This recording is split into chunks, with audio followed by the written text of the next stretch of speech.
அதிமுகவின் தேர்தல் அறிக்கை தயாரிப்பதற்கான கருத்து கேட்பு கூட்டம் மதுரையில் நடைபெற்றது. முன்னாள் அமைச்சர் நத்தம் விஸ்வநாதன் தலைமையில் நடைபெற்ற இக்கூட்டத்தில் திண்டுக்கல் சீனிவாசன், ஜெயக்குமார், பொள்ளாச்சி ஜெயராமன், வளர்மதி, செம்மலை, ஆர்.பி. உதயகுமார், செல்லூர் ராஜு உள்ளிட்டோர் அடங்கிய குழுவினர் பல்வேறு அமைப்பினரிடம் கோரிக்கை மனுக்களை பெற்றனர். பின்னர் செய்தியாளர்களிடம் பேசிய நத்தம் விஸ்வநாதன், பாஜகவுக்கும் அதிமுகவுக்கும் ஒட்டுமில்லை, உறவுமில்லை. அதிமுக பாஜக கூட்டணி தொடர்பாக அண்ணாமலை தேவையற்ற விஷயங்களை பேசிக் கொண்டிருக்கிறார் என்று விமர்சித்தார். அந்த வகையிலே இன்றைக்கு அவர்கள் விரும்பியபடி சிறப்பான ஒரு தேர்தல் அறிக்கையை இதுவரை எந்த அரசியல் கட்சியும் வெளியிடாத வகையில் இன்றைக்கு அனைத்து பிரச்சனைகளையும் உள்ளடக்கியதாக இருக்கின்ற இந்த தேர்தல் அறிக்கையை வெளியிட வேண்டும் என்று ஆணையிட்டிருக்கிறார்கள். அந்த அடிப்படையில் அதற்காக இன்றைக்கு தமிழகத்தை 9 மண்டலங்களாக பிரித்து ஒவ்வொரு மண்டலத்திற்கும் நேரில் சென்று அந்த மண்டலத்தில் இருக்கின்ற அனைத்து மக்களையும் அனைத்து பிரச்சனைகளையும் நீங்கள் கேட்டு அறிந்து நேரடியாக அந்த பிரச்சனைகள் எல்லாம் தேர்தல் அறிக்கையிலே இணைத்து.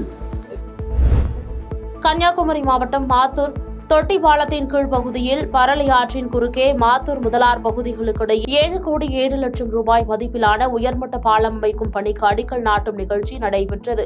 இந்நிகழ்ச்சியில் தமிழக பால்வளத்துறை அமைச்சர் மனோ தங்கராஜ் மற்றும் மாவட்ட ஆட்சியர் ஸ்ரீதர் ஆகியோர் கலந்து கொண்டு அடிக்கல் நாட்டினர்.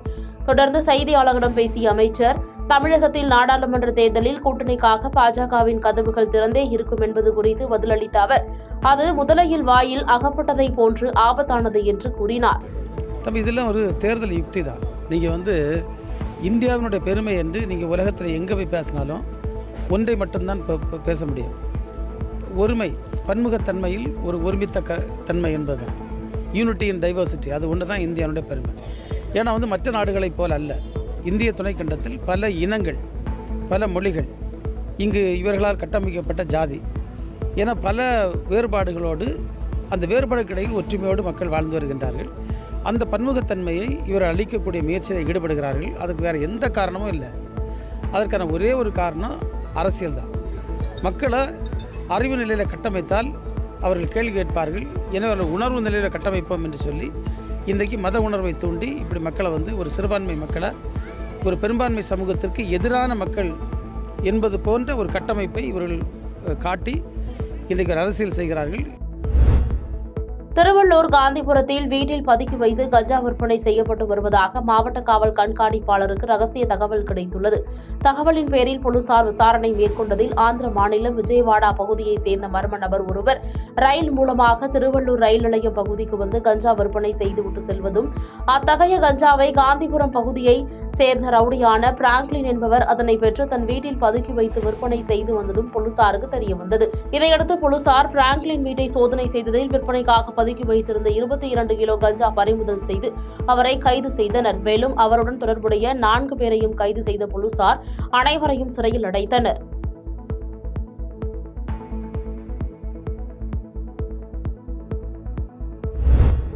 திருநெல்வேலி மாவட்டம் நாங்குநேரி ஸ்ரீ வானமாமலை பெருமாள் திருக்கோயிலில் தை அமாவாசையை முன்னிட்டு பத்ர தீப திருவிழா நடைபெற்றது. திருக்கோயில் முழுவதும் 10,000க்கும் அதிகமான அகல் விளக்குகள் ஏற்றப்பட்டு ஜொலித்தன. ஆயிரக்கணக்கான பக்தர்கள் இந்நிகழ்வில் கலந்து கொண்டனர்.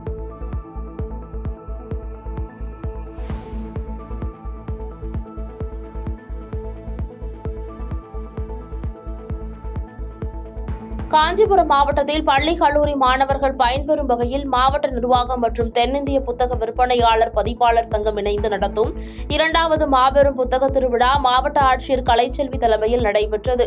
இதில் சிறப்பு அழைப்பாளராக சிறு குறு தொழில் நிறுவனங்கள் துறை அமைச்சர் அன்பரசன் தொடங்கி வைத்தார். விழாவில் சட்டமன்ற உறுப்பினர்கள் சுந்தர், எழிலரசன், மேயர் மகாலட்சுமி, மாவட்ட ஊராட்சி தலைவர் படவை மனோகரன் உள்ளிட்ட பலர் கலந்து கொண்டனர்.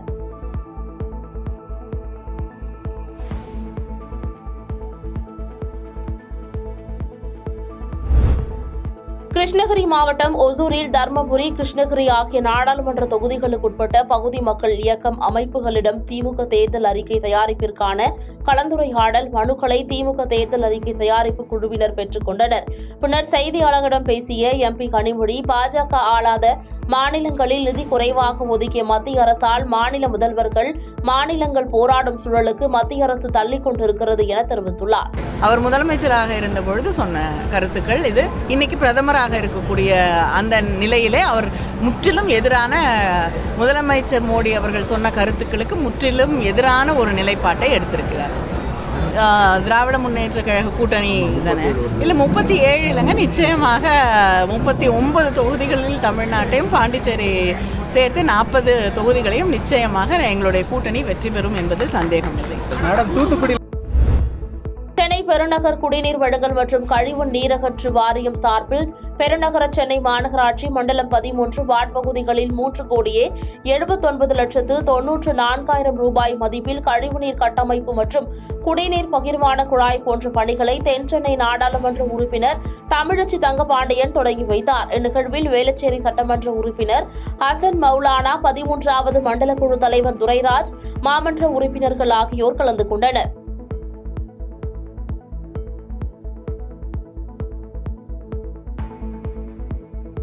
பாதகம் செய்பவரை கண்டால் நாம் பயங்கொள்ளலாகாது பாப்பா, மோதி மிதித்து விடு பாப்பா, அவர் முகத்தில் உமிழ்ந்து விடு பாப்பா. அண்மை செய்திகளை உடனுக்குடன் தெரிந்து கொள்ள இணைந்திருங்கள் இயம்நாடு தொலைக்காட்சியுடன்.